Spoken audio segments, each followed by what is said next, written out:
Welcome to the recap of Miss Universe Puerto Rico 2023. I'm Dani, thanks for joining me. If you'd like access to an extended version of this episode, then check out channel memberships, and of course, don't forget to subscribe. Let's get right into this recap. At the top of the show, the hosts were in a room surrounded by a display, like in a museum, of gowns that Miss Universe Puerto Rico wore to compete at Miss Universe, and I loved this idea. Who decided this? Who said? They also showed the sashes and the crowns, and I just loved it. I just loved seeing all of the gowns together. It got me very excited. I really liked the area lists at the beginning of the show. I thought that was great. I think that the televised version that we all watched was a little bit dark, and it probably looked so much better in person. For the opening number dresses, I do wish they would have gone with a different style. Now, I will say that the ruffles on the dresses reminded me a lot of the staging and the logo of the crown. So if that's what they were going for, love that idea. But I will tell you, I am a person who has a pretty small frame, and I avoid wearing styles like this because sometimes big details like these ruffles are just too big on a small frame and they sort of eat you up. And that's what I feel like happened to the contestants when they wore this style of dress. So I wasn't a huge fan of the dresses. Although they did have a very cute opening number with the singer. Love that. Great performance. Let's get right into the swimsuit competition. Kicking things off with Isabella, strong opening walk here. This is exactly what I was expecting from these ladies. Love the hair, she wasn't overworking anything, and she had a very strong exiting spin turn. Loved it. Ponce did good, but it looked like she needed to exhale. It looked like she was holding her breath on stage, and that tends to make contestants look nervous. Loasa, I thought that her steps were a little bit short. I think she could have really improved this performance by focusing on creating longer steps for swim. Salinas, I like her, but I think that she was really dropping into her steps on this walk. And the best way I could describe this type of effect for a walk is it just makes everything look so heavy. Whenever I see this type of walk, I actually can almost hear it in my head, just like the pounding on the floor with this style of walk. So when we walk for swim, when we walk for gown, just think lighter steps. Kamai, good energy. I would just say don't bounce as much because that will read a lot younger. Rio Grande, so I loved her. Oh my gosh, she would have gotten a very high score for me. Just look at those legs. She was incredible, great walk, great hair, confidence, all of that. This would have been a very high score from me. But yes, oh my gosh. The presence, the confidence, the second she stepped on stage. Obviously, she was a fan favorite. It does not hurt if the crowd is cheering for you like that, okay? But the smile, the way that she was able to maintain her composure while hitting all of her poses, really working it, this was everything for me. Just everything. I was obsessed with this performance. Fantastic. Toa Baja, I like her, but she really has been collapsing her posture. And this is a thing that I see with a lot of contestants. Ladies, when you get to the end of that runway, don't collapse the posture like this. This is not a high fashion photo shoot. We need to be pulling those shoulders back. We don't want to over pull them and look very tense. Don't pinch them behind, but still they should be in a more back position to enhance your posture. San Lorenzo, crowd was loving her. She was doing a fantastic job here. I do wish that she would have held out her last pose a little bit more, but overall, very confident performance that I loved. So after I saw all of this though, honestly, I felt like even just by watching swim, that Patias was so far ahead of the competition for me personally, if I were scoring this competition, that I would have at this point high expectations for her gown performance, and I would just be waiting for her to get through the onstage question because she really just stood out to me heads above the competition. Next, we moved on to the evening gown competition. Isabella, beautiful gown, especially the silhouette on her was perfect in my opinion. She had a great walk, a nice opening pose. I was, however, waiting for her to smile a little bit more. I thought that the facials were coming across as a little bit too serious, a little bit too harsh, and I just needed a little something to engage those facials. None of us, beautiful gown, love this colored red on her, love the cutouts, all of that. Great walk. I just would have smiled a little bit more during the competition. I just think that it made her look a little bit tense because of the lack of the smile. Loasa, great job here. I actually wish that she would have wore her hair down with this gown, but I really like the color on her. She did a great job. But she's another contestant where I just would have liked to see a little soft smile incorporated in there. Just show I'm light, I'm having fun, I'm enjoying the spotlight. Salinas, great gown on her. Love the Hollywood wave hairstyle. I thought it was fantastic. It did look like, however, that she needed a little bit more practice in the gown because it was catching on her feet, but she really managed this very well on stage, although that's not something we ever really want in a gown performance, right? If we can avoid tripping over our dress or avoid our legs getting caught in it, we should do whatever we can to do that. Rio Grande, gorgeous. This gown was like a jeweled necklace, like the extension of the necklace. Stunning. Crowd was loving her. Great solid performance. This would have gotten a very high score from me. Absolutely loved it. Patias was so stunning. Oh my gosh. Let me know who designed this gown. I'm obsessed. It really reminds me of my friend Victoria that won Miss Nevada USA, and her gown was from a Venezuelan designer, and it was stunning, and it had the feather details on the arms, and I loved it then. I love this now. For me, this was a top 2 performance. I don't want to say number 1 performance just because it was quite competitive for the gown competition, and I do feel like it's fair to just acknowledge all of the ladies, but this was fantastic. The pose, the posture, the over-the-shoulder look, it was just all there for me. If I were scoring, gown would be a little bit difficult. I would probably have a tie for the evening gown competition because there was some great performances. Toa Baja, amazing gown.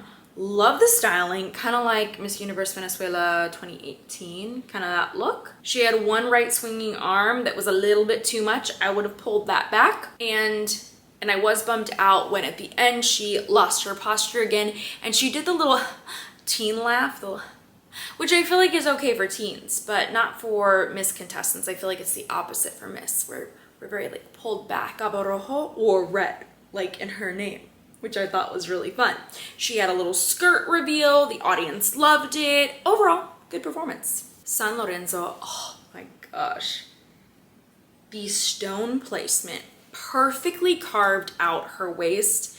This was one of my favorite gowns. So stunning. That honestly, there were a lot of stunning gowns here. Very competitive, as always. But I loved her top 5 performance immediately. I was like, send her to the top 5. Now the top 10 got an onstage question, and thank you so much to Soraya for translating these for me. Honestly, everybody should thank Soraya because if it wasn't for her, we wouldn't have the translations. Well, we would, but they would be very inaccurate because my Spanish, muy malo. Kicking off our top 10 with Patias. Her question was, if you had the opportunity to work hand in hand with any government agency on the island, which would it be and why? She said, the government agency with which I would work, or rather with which I am currently working, is ASSMCA. I work on the PAS line as a crisis manager and work day by day for suicide prevention in Puerto Rico. We have to understand that Puerto Rico is going through a mental health crisis and we must prioritize solutions to resolve this situation. Fantastic answer. I love that she had the opportunity not just to say, here's who I would work with, but here's who I am working with. Okay. So this question was essentially made for her. She was prepared, but what I really love is how she delivered this answer, and this gets me very excited for Miss Universe. The one thing I want to know is how is her English, because as many of us have realized at Miss Universe, it can be an advantage if you speak English fluently.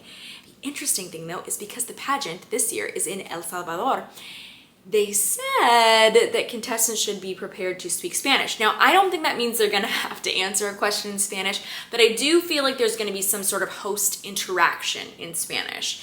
And so, our Spanish-speaking contestants may have an advantage this year. Isabella, her question was, Puerto Rico faces a problem of population reduction. What do you think is the reason for young people's disinterest in having children, and how do you think it could be encouraged? Her answer was, "Good evening, Puerto Rico. The truth is that we are experiencing a demographic change and we must respect the decisions of all human beings, because currently we see that young people are prioritizing their mental health and taking initiatives to develop as responsible citizens. The most important thing in life is to know that in life, you not only win, but you learn, and people are constantly learning to fight for their dreams." Her delivery to me did not sound or feel as confident, although I think that she was doing wonderful in this answer. Delivery still matters. I think it was going so great up until the point where she talked about being a responsible citizen. I think at that point she really needed to pivot back to the initial question, which was, how can young people be encouraged to have children? Because as many of you know, population reduction is going to be a big problem in decades to come when the majority of our world citizens are elderly and we don't have enough young people to support the infrastructure of our society. Salinas was asked, how can men become allies in the fight for gender equality, and what initiatives do you seek to lead to inspire their involvement? She said, "Good evening, Puerto Rico. I know that men are our allies. At this time, women lead many movements that have helped us position ourselves in our society and have helped us to be successful in all areas. Currently, I would like to ask all Puerto Rican men who occupy spaces of power to give us the opportunity to be listened, to be seen, because we are ready and prepared to take the positions that will lead Puerto Rico to success." She went a little bit over time with this answer, which, depending on your judging panel, can affect things. The audience really liked this answer, and I liked her suggestion of encouraging men in positions of power to be a part of this movement. Toabaja was asked, in recent years, the International Miss Universe organization has changed some rules. What impact do you think these changes have on society, if any at all, honestly? She said, I feel honored to be part of the evolution and change that we experience in our society. And as Miss Universe Puerto Rico, we have accepted and evolved to accept that it does not matter where you come from. We have all been told no at some point in our lives. But you have to embrace the opportunities and success that is in the hands of those who dare to build it. And that is why I am here. Thank you. I didn't love this question because the question insinuated the changes in the organization, but it did not specifically address what changes the question was referring to. I think that yes, as a contestant, you should be prepared for this question, but in all fairness, I do think that it wouldn't hurt if they mentioned the specific changes. I think that the question was a little bit vague, and her answer ended up being a little bit vague, which made sense because that matches up. But unfortunately, I don't believe that she addressed any of the effects that these changes would have on society. Cabo Rojo was asked, how do you think the emerging development of AI will impact education, learning, and overall development of children? She said, I think that as a society, we have evolved in terms of technology, also in social advances. I believe that our mission as human beings is always to achieve success and to evolve and improve. I think AI is a tool that can further help us move forward if we use it responsibly. She seemed very comfortable answering this question, great delivery, and honestly, overall, these ladies were doing a fantastic job with these onstage questions. Fantastic. Unfortunately, because the audience was cheering, she took a pause and that cut off a little bit of her time in the answer, and she wasn't able to wrap up the answer in, I think, a way that she wanted to. I do feel like it's not really fair to contestants to count the audience cheering in their answers, because if the audience really gets loud, you really don't have any choice but to pause for a moment because your answer won't be heard anyways. So I do wish in the future of pageantry they would take that quick pause for the contestants. Don't count the audience cheers in the overall time of the answer. Now, I think she did a really good job answering this question. I do feel though that she could have been a little bit more specific in addressing how she thinks that AI will specifically affect education. Like, what are the potential impacts of that? Miss Ponce, they asked her, what do you think makes a country more competitive to face the socioeconomic challenges we are experiencing today? I like this question. She says, what makes it more competitive is being able to defend each area of ours and be able to support our entire society, whether you are poor, whether you are rich, and being able to do all this work and be number one as Puerto Rico is right now. Overall, it felt like she was very nervous when she was answering this question. It's a big question. I personally don't think the answer was as specific as it could be, so this wouldn't have gotten a high score from me. I don't think she really nailed down what she thinks can be done to make a country more competitive socioeconomically. There's so many things that you could have said as well. Education, technology, innovation, lots of different ways you could have gone with this one. Loasa was asked, we live in a world dominated by technology where sensitivity and personal communication are being lost. What factor do you think is essential to maintain the values that bring us closer together? Ooh, a little complex. She said, good evening. Without a doubt, communication is the most important factor that we must have, because when technology does not exist and we only have our loved ones, the people who are close to us. And that is where we show our values and the empathy we have as citizens. Thank you very much. Now, I think that her answer sounded nice, and she got the crowd cheering because it felt very sincere, but I don't believe she really answered the question. If we listen to it, they asked, we live in a world dominated by technology where sensitivity and personal communication are being lost. What factor do you think is essential to maintain the values that bring us closer together? So she said communication is the factor, but I almost felt like that was not actually answering the question because the question was in regards to personal communication that's being lost. So the answer of saying communication is the factor we should have to maintain personal communication doesn't really make sense. That's kind of like saying you must have faith to have faith. In a way, that's a way that I could compare it. So I do wish that she would have talked about a different factor in this answer. Maybe she could have said something like the factor of community and how important that is for all of us to embrace, because that can all bring us closer together. Something along those lines. Gaye. They asked her, if you were in a position of leadership or authority, how would you spark a movement focused on maintaining healthy mental health at an individual level with collective impact? There's some details in that one. She said, good evening, Puerto Rico. I would definitely work with the Puerto Rican health system because mental health is something we must consider. I went through depression and anxiety, and I am here fighting so that people see themselves reflected in me. There's that reference to Zosie's answer from 2019. That we should not suffer in silence, and that I promote that we talk about it more, that we work to remove the stigma of mental health, because this way we have a society that prospers more before the world.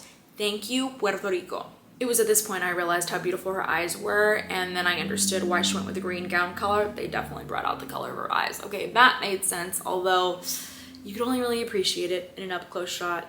She spoke very confidently here. I absolutely love the confidence. The audience loved it too. They cheered. They really appreciated it. This was a very strong onstage answer for me. I personally loved this one because she also shared about her personal story. Miss San Lorenzo. They asked her, what should be the focus of the Queen of a Miss Universe, and how does her work benefit the world? She said, I'm currently developing a platform called I Can, which provides that motivation, that inclusion, and those strategies to understand that our goals are more powerful than any societal stereotype. As a queen, as Miss Puerto Rico 2023, I carry that message that life is not about our likes or dislikes, about our identities or our sexuality. It is about what we offer as human beings. Thank you. That was an excellent response. Excellent. No wonder she moved forward. I loved this answer. She spoke with conviction. She got the crowd going. Honestly, this question was perfect for her. She was very prepared for this. Miss Rio Grande was asked, in a world that glorifies youth, how can we redefine and celebrate the beauty that comes with aging?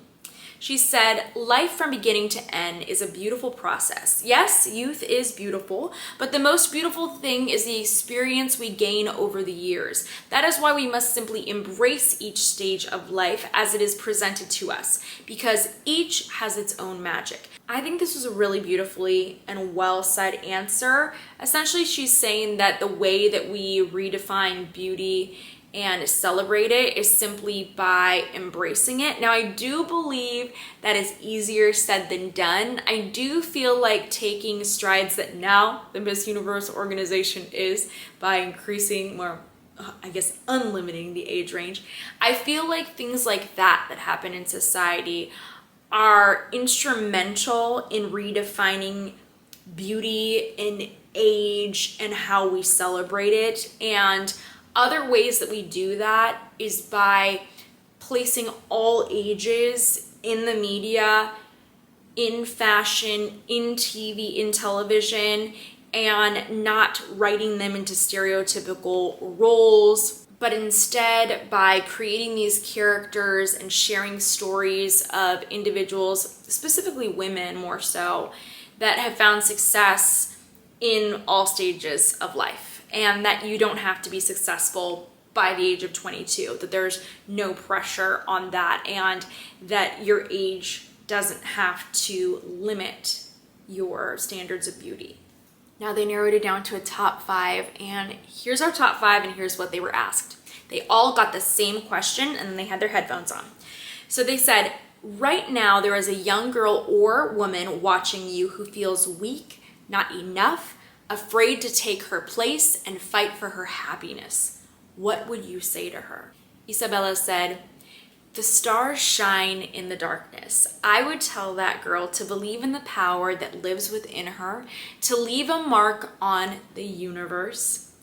You just have to embrace your authenticity, to know that each person in Puerto Rico and in the whole world has a voice to be a people of change. Thank you.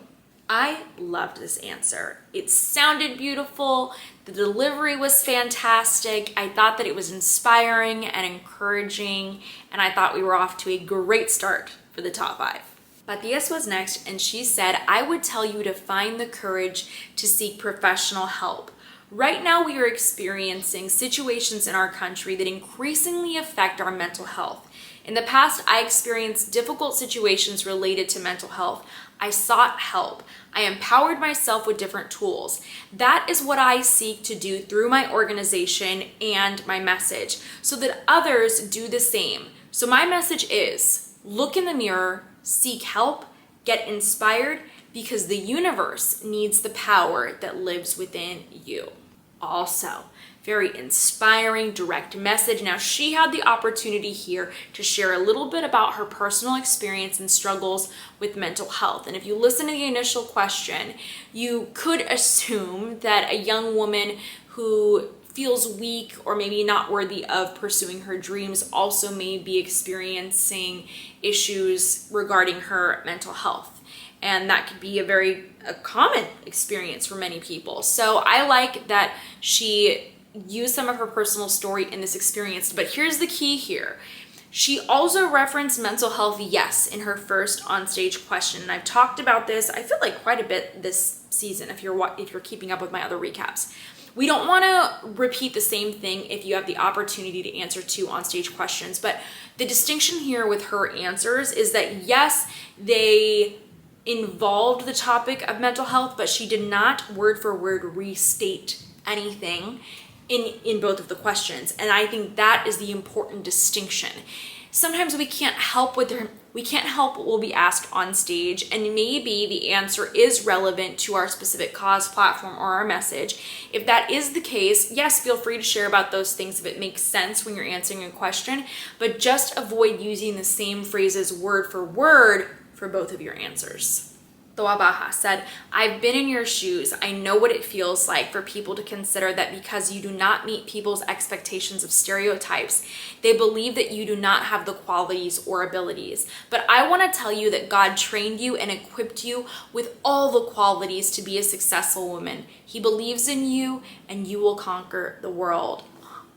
Another sweet, encouraging message. I was just falling in love with these contestants with these answers. Rio Grande said, woman, girl who listens to me, dare to define your journey. For a long time, they tried to control how we dress, how we speak, how we live our personal and work lives. My message to you is to dare to choose your own path and do not limit yourself by societal standards.